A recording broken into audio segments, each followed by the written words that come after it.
If you haven't been paying attention to this show, Dun, dun, dun. let me remind you of some things that we've done in the last couple of days. One in particular, we had this conversation about Hue Jackson, his hiring of Art Briles, and consequently, Art Briles, according to what we read, he resigned because of all of the outlash and controversy that came with that announcement earlier. On this show, we talked about it, and of course, it's going viral, and a lot of people on YouTube and other places are commenting on our takes on that show. They disagree.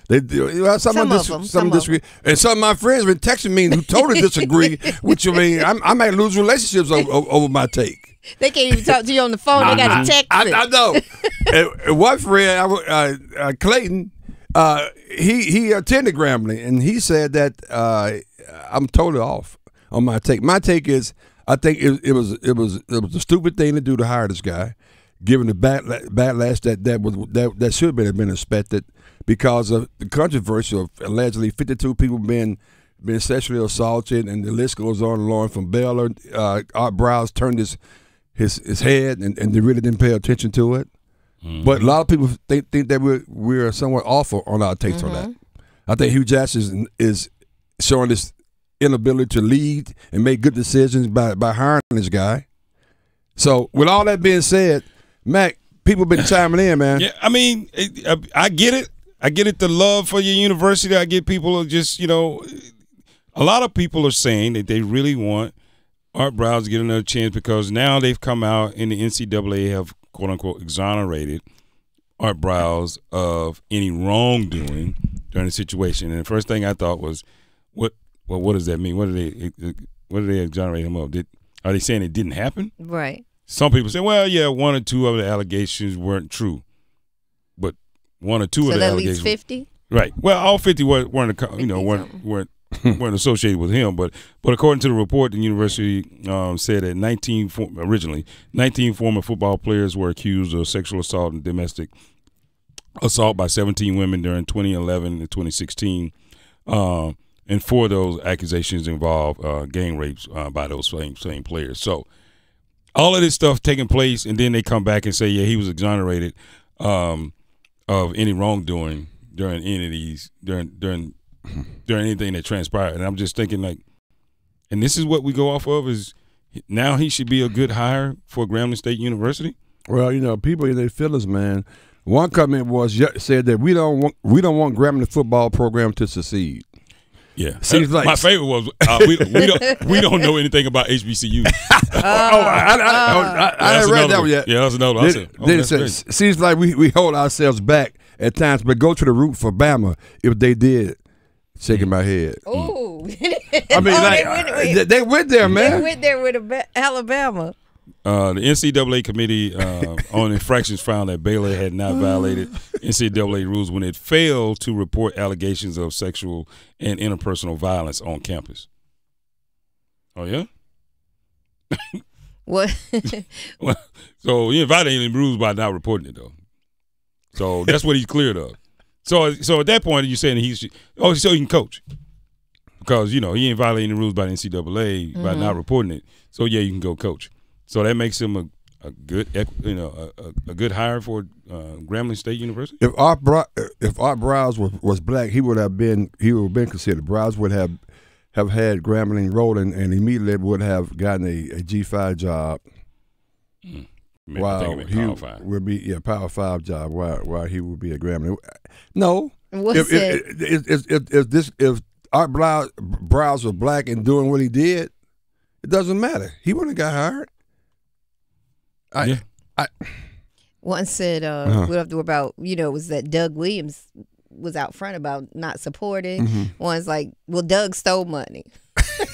They also said he worked for a guy that promoted sexual harassment within his organization at the Washington Commanders. So, I mean, it's my favorite. You guys have no clue about HBCU sports. Oh. Where is that play? Which one? You got to show me that one. That was on YouTube. And where did y'all play? He played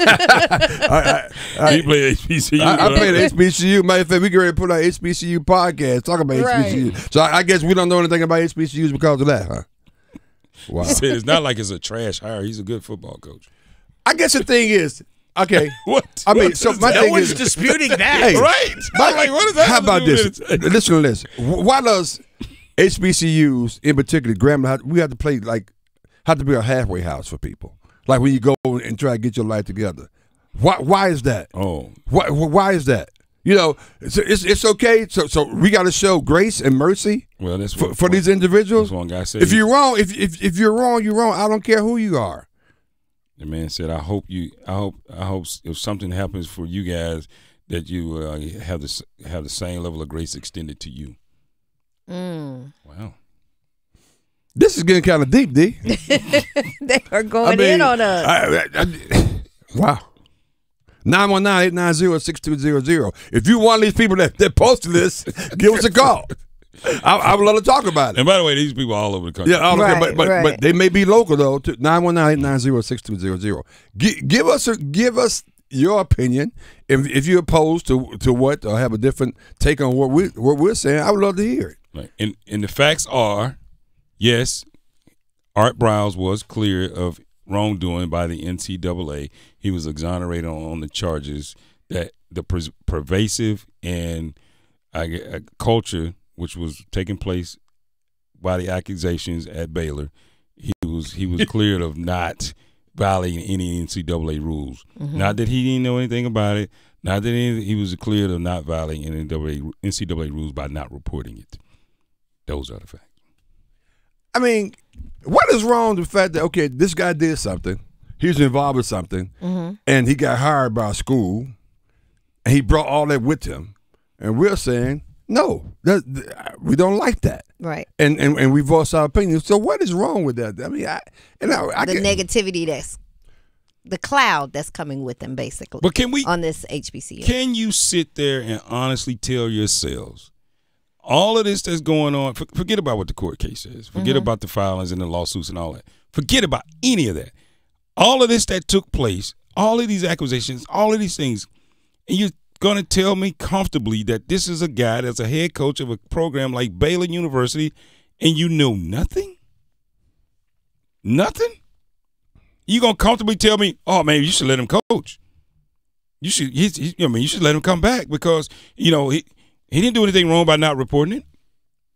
What? No, you can't really believe that. People can't believe that. They just can't. They just in their feelings right now. Right.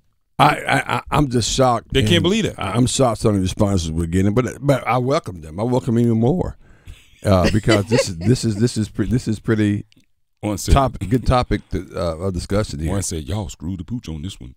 Oh no.